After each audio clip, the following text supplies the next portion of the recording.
question essentielle qu'il faut se poser quand nous rentrons en relation commerciale avec un client, c'est tout d'abord, s'agit-il d'un consommateur ou d'un client professionnel, hein? La notion de client non professionnel ou professionnel. Alors ça, c'est une nuance qui est très importante et surtout, ça va avoir des conséquences juridiques qui vont être déterminantes dans la suite de nos relations contractuelles. Alors parmi ces conséquences, on pourra relever tout d'abord la possibilité ou non d'un délai de rétractation à l'occasion de la signature du compromis. La deuxième des conséquences, ce sera est-ce que notre client, professionnel ou non, aura droit à une condition suspensive de financement de son acquisition. Voilà. Alors, comment est-ce que l'on peut déterminer si nous avons affaire à un client professionnel ou pas? Eh bien, en fait, c'est souvent le cas pour la SCI. Alors, dans la SCI, il faudra vérifier tout d'abord le contenu des statuts de la SCI. C'est-à-dire que la Cour d'appel de Paris, elle avait rappelé que dans une SCI qui avait pour objet social l'acquisition, l'administration et la gestion pour location ou autrement de tout immeuble, eh bien on pouvait considérer que cette SCI avait un caractère professionnel, puisque en fait ces statuts incluaient son intention délibérée de se porter acquéreur et de gérer des immeubles, hein. Donc on pouvait lui attribuer véritablement cette qualité de professionnel.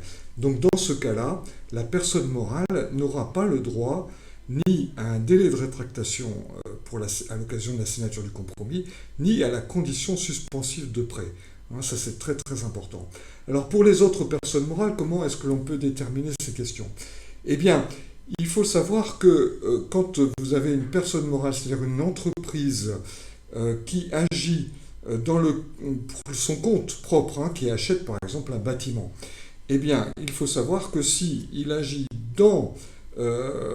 pour objectif, en fait, avec un objectif professionnel, hein, c'est-à-dire qu'il achète pour le compte de son entreprise, est-ce que c'est un professionnel de l'immobilier qui réalise cette transaction ou est-ce que c'est un professionnel d'une autre catégorie socio-professionnelle, par exemple, comme pourrait l'être un boulanger ou un charcutier traiteur, hein? Donc dans ce cas-là, en fait, la notion est tout à fait différente. On va considérer que ces personnes seront des non-professionnels à partir du moment où elles auront moins de 6 salariés. Donc à partir du moment où vous avez affaire à une personne morale qui a moins de 6 salariés, eh bien, vous pourrez la considérer comme un consommateur, avec tout ce que ça entraîne, c'est-à-dire qu'ils auront droit à leur délai de rétractation et ils auront droit, bien sûr, à leurs conditions suspensives de prêt. Alors, cela étant dit, très souvent maintenant, dans les compromis de vente, même si c'est un professionnel qui s'adresse à vous, eh bien, il va exiger très souvent de pouvoir inscrire ces conditions dans les clauses particulières, hein, du contrat. Voilà.